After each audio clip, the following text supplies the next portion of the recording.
my name's Ian, and welcome to another edition of Aviation Tips. Today we're going to talk about a perfect pre-flight. Today I'm going to pre-fly a Cessna 172 SP Garmin G1000. Note that if you're in an analog aircraft, not all pre-flight actions are going to apply. So take them and leave them. Let's get started. Pull out your checklist and let's go. Because of the difference between analog and Garmin aircraft pre-flight within the cockpit, I will not be demonstrating that in this tutorial. This tutorial is mainly based on the external pre-flight of a Skyhawk 172. In further tutorials, I will demonstrate the inside cockpit pre-flight of an analog and a Garmin G1000 aircraft. As you can see, your first stepping out of the inside of the cockpit is to turn on all the aircraft's lights. Make a counterclockwise walk around the aircraft starting from the left side, and make sure all the lights on the aircraft are working properly. Once done, go inside and turn them off. Now you need to test the pitot heat. So turn on your pitot heat in the cockpit, and then go test it and make sure it's warm to the touch. Now lower the flaps in increments. Make sure they go all the way down and keep them down for further external pre-flight actions. Once you have done that, find where you keep your fuel sump and fuel tank measure and locate them and retrieve them. Mine so happens to be within the aircraft for easy accessibility. If yours so happens to be within the aircraft as well, don't forget to close the utility door on the aircraft.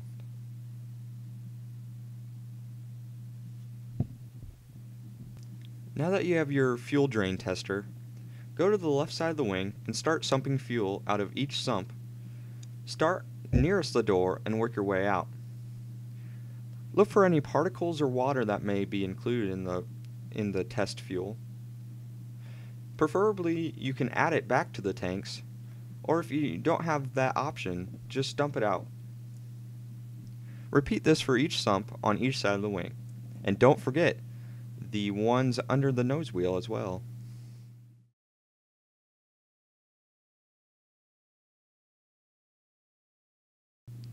Once you have tested the fuel and it's all ready to go, you'll probably be on the right side of the aircraft. If you're in a Cessna, then you'll most likely step upward to get to the fuel tank opening. Open the cap. Put the cap down. Put any fuel you have retrieved from testing back into the fuel tank if it's not contaminated. And then measure the fuel with your fuel tank measurer to see how many gallons you have. Repeat this process on both sides of the wings.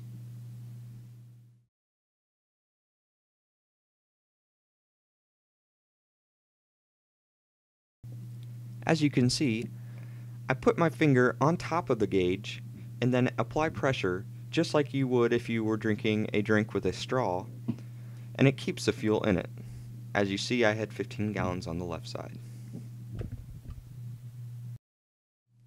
Now that we are done measuring the fuel, it's time to measure the oil. Go to your oil cap and open it. It's usually a yellow cap. Unscrew it, and then take it out. The normal operating range of quarts for oil is 6 to 7 for the Skyhawk 172 SP.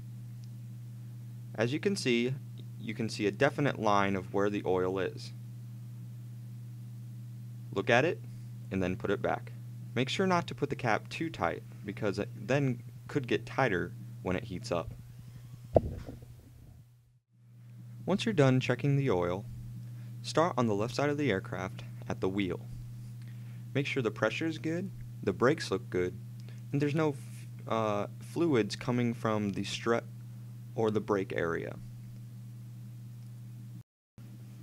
Now, after you have done so, continue rightward to the tail, making sure the fuselage is all intact. You can do this by pressing down or applying pressure to the rivet lines making sure nothing clicks or bends while you apply pressure. Also, while passing rightward, make sure everything under the aircraft is intact. This is a vital step to the pre-flight technique. As you come to the back of the aircraft, near the tail, apply pressure again to the tail to make sure there are no bends or clicks when you do so. Make sure the weight is also in the elevator, and then come around and check the elevator connection points. If all the bolts are connected and all the wires are too, you're good to go. Make sure to also check underneath the elevator for all the connection points under there as well. If anything during the pre-flight is suspicious, you have a question about, or just doesn't look right, make sure to contact your mechanic or your flight instructor before you go flying. After you've done so, now it's time for the rudder. Check the rudder connection points. Make sure those are all good.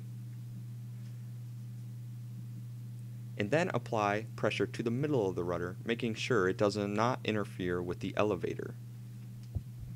Repeat the same process on the right side of the tail, applying pressure to the rudder and making sure all the connection points are connected. After you have done that, check the elevator and the middle connection points, and also check the trim. On the right side of a Cessna, the trim is where it's located.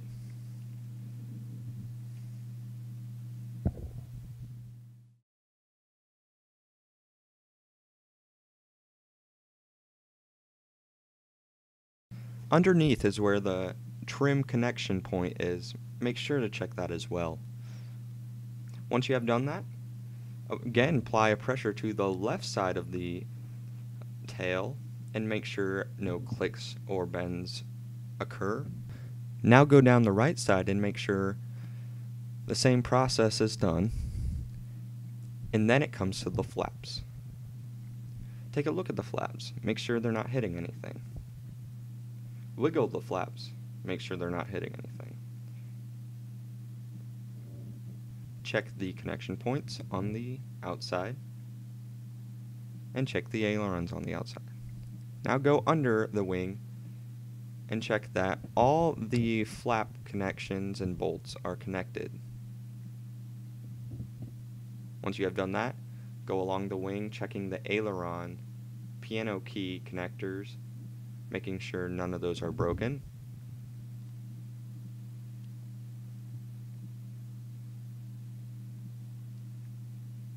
And the weights are still in it.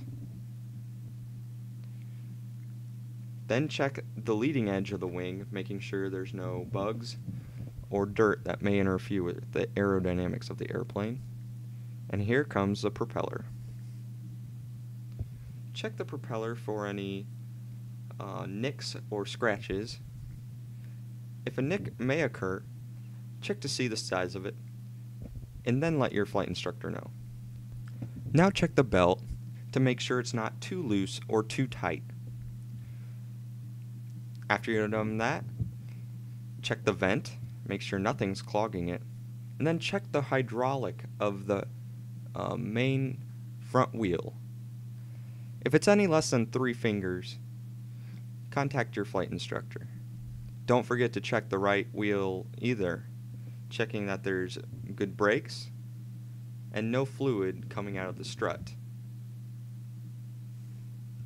Now you're on the right side of the aircraft again, and make sure that the alt static port is not clogged.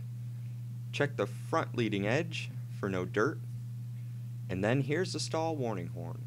Suck into it and make sure that the stall warning horn is imminent and you can hear it. After that, go on and check the ailerons, again making sure there's no cracks or anything in the piano keys and the bolts as well.